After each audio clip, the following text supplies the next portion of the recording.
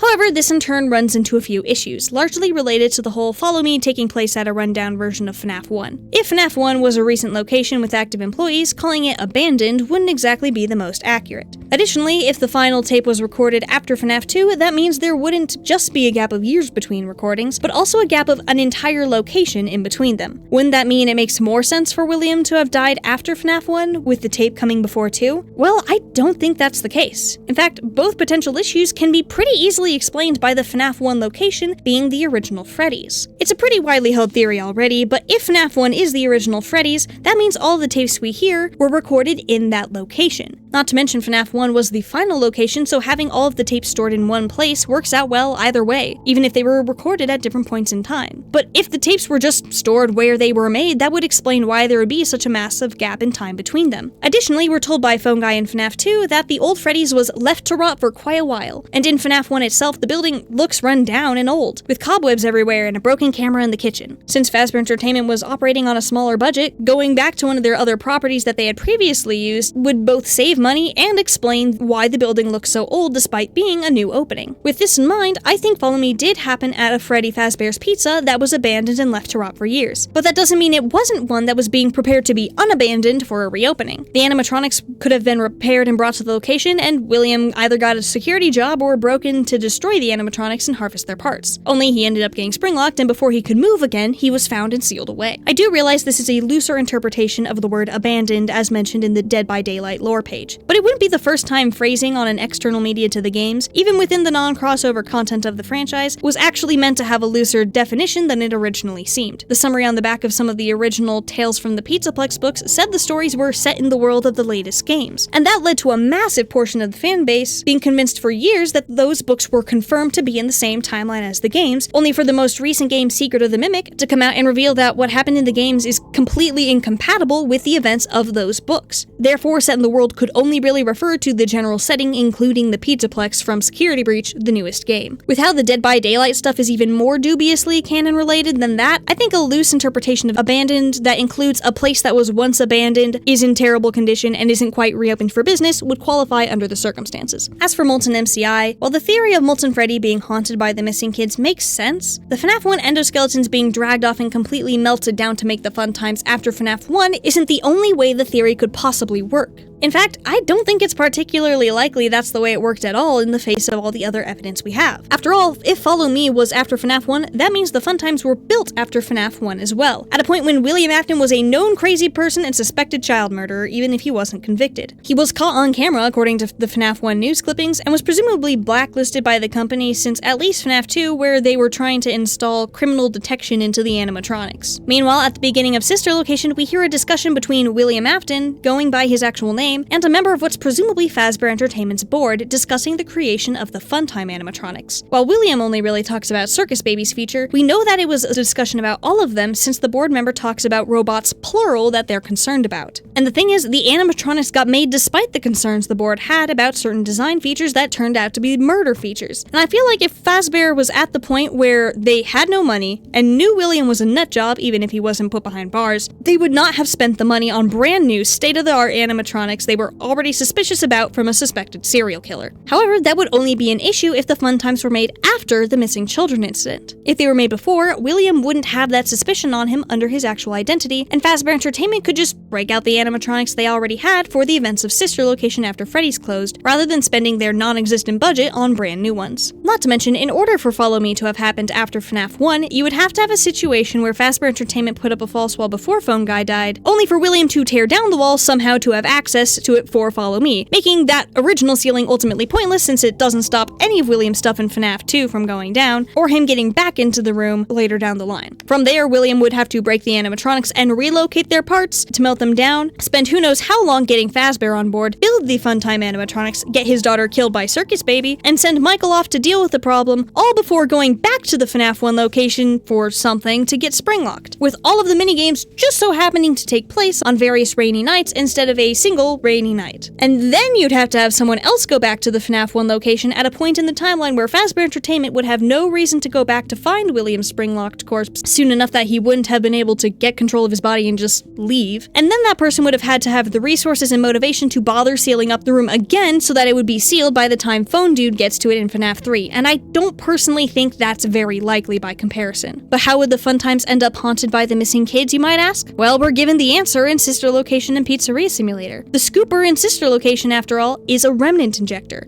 and remnant is the substance that's created from possession taking place and is what the spirits are tied to, which means the Funtimes have to have it somehow, but they wouldn't have to be made from the haunted endoskeletons in their entirety. William could have just taken some haunted metal parts after the MCI did happen, heat them up to extract the remnant, and put that remnant in the scooper to inject into the Funtimes. It's not like the remnant from the Funtimes' own victims would have needed to be injected since it would have already formed in them, so why have the scooper there as a remnant injector if it wasn't injecting remnant? The furnace scene in Help Wanted already has to be metaphorical to some degree under the standard MoltenMCI interpretation, seeing as Ennard is present in the level at the same time as the FNAF 1 endos that were supposedly destroyed to make him. So I think it's entirely reasonable to have an interpretation that the entire endos being in the furnace is the more metaphorical part, simply meant to demonstrate that remnant was harvested from the animatronics the missing kids were in, to then use in the scooper that caused the remnant to end up in Ennard. As far as I can tell, the only thing Follow Me being before FNAF 1 doesn't account for in some way is why the animatronics weren't all intact by the time FNAF 3 happened. But in the face of everything else, and the fact that there is a period of decades where we just don't have information on what happened between FNAF 1 and FNAF 3, I think it's much more likely that they either fell into disrepair due to increased exposure to the elements and any intruders that Springtrap would have been protected from due to the extra wall, or something else happened that we don't have the information for, rather than it having to be because of Follow Me. Otherwise, we have to contend with the loose ends of how William got permission to build the Funtimes for Fazbear, how the safe room got sealed if no one was there to seal it, what the point of the scooper was if it wasn't injecting remnant, and why both the Follow Me and FNAF World versions of Freddy have buttons when Scott could have easily just not included them. So I personally find it much more satisfying to just have the one loose end to deal with that could be answered pretty easily at some point in the future than the alternative of Follow Me being during or after FNAF 1. MoltenMCI would still work, the abandoned state would be accounted for, the tapes would have an explanation that fits FNAF 3's narrative, and we won't have to write off a whole bunch of details as mistakes just because it's convenient. But the thing is, until we're told otherwise, that is just a theory, and I think that's what a lot of discussion around this topic seems to forget. It's easy to get caught up in how airtight a theory might seem, and how definitive the proof for it is, that we forget that our interpretations of things can turn out to be wrong. Earlier, I mentioned the theory that the tales from the Pizzaplex books were in the same timeline as the games, and I think that's an excellent example of this. There were literal years where people who thought there was so much as a possibility that the books might not be canon were harassed, name-called, and told they were in denial and coping by other members of the theorist community for believing something that, in the end, turned out to be correct. I think it's important to keep in mind that we aren't the ones writing the story, as much as we might like to be.